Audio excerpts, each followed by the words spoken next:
Vortex started cursing Kings Island in the year 1987, and in 2019, they had to let it go. Now, Kings Island is a pretty big chain park owned by Cedar Fair, and therefore they're not afraid to go big. In 2020, they spent $30 million on the Giga Orion. In 2017, they spent $15 million on Mystic Timbers. In 2014, they spent $24 million on Banshee. And way back in 2009, they spent $22 million on the B&M Hyper Diamondback. Now, that was basically just a pretty lengthy explanation explaining that, Cedar Fair isn't afraid to spend a lot of money on its favorite parks like Kings Island. Now, Cedar Fair usually likes to work with any manufacturer, like they've had one-off deals with a lot of them. The one manufacturer I left off was Intamin because Intamin has problems. But every other manufacturer was able to come in and play, and I considered models from all different manufacturers and came up with a top 5 for the best coasters to replace Vortex.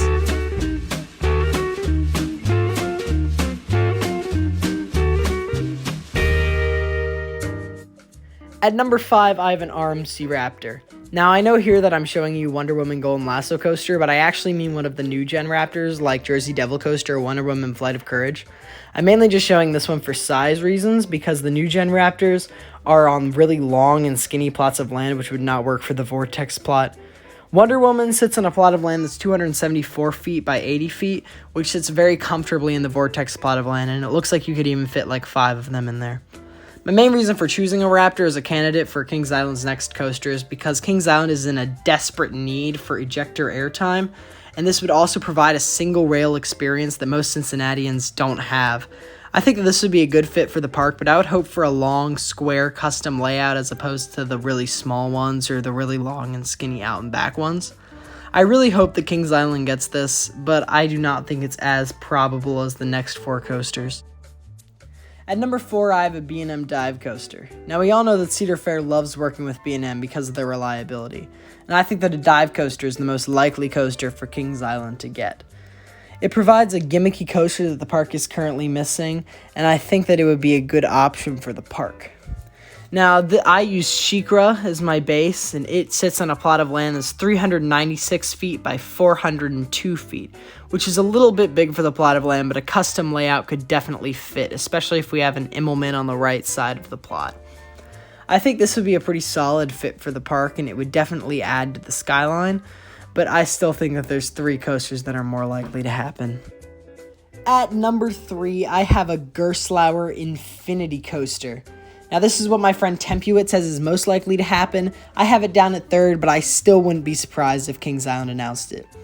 Now, if they wanted to save money after their last $30 million investment and after COVID, this would be a good way to do it. They could even break the inversion record if they wanted to. I think it would be good to put another inversion machine in the park.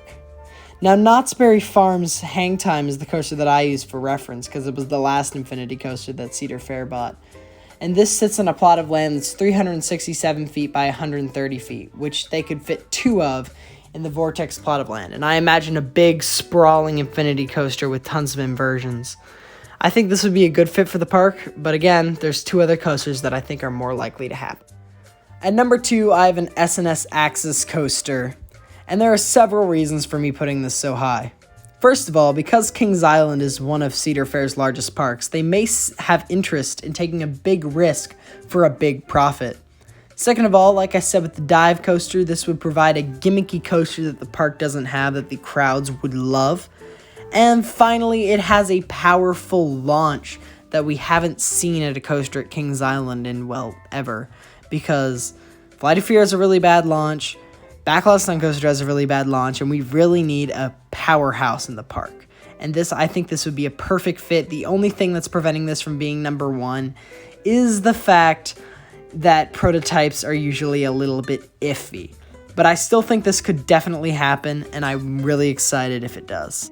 At number 1, I have a Mach Rides Multi-Launch or a Mach Rides Extreme Spinner.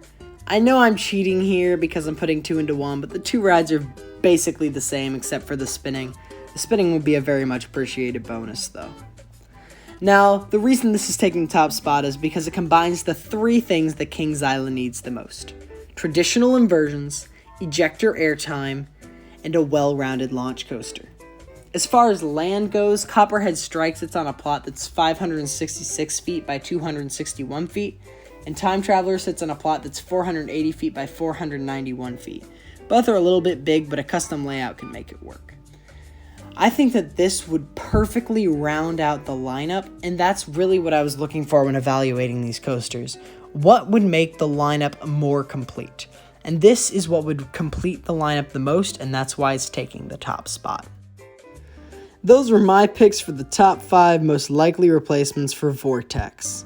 What do you think will replace Vortex? Sound off in the comments below. I'll see you guys in the next one.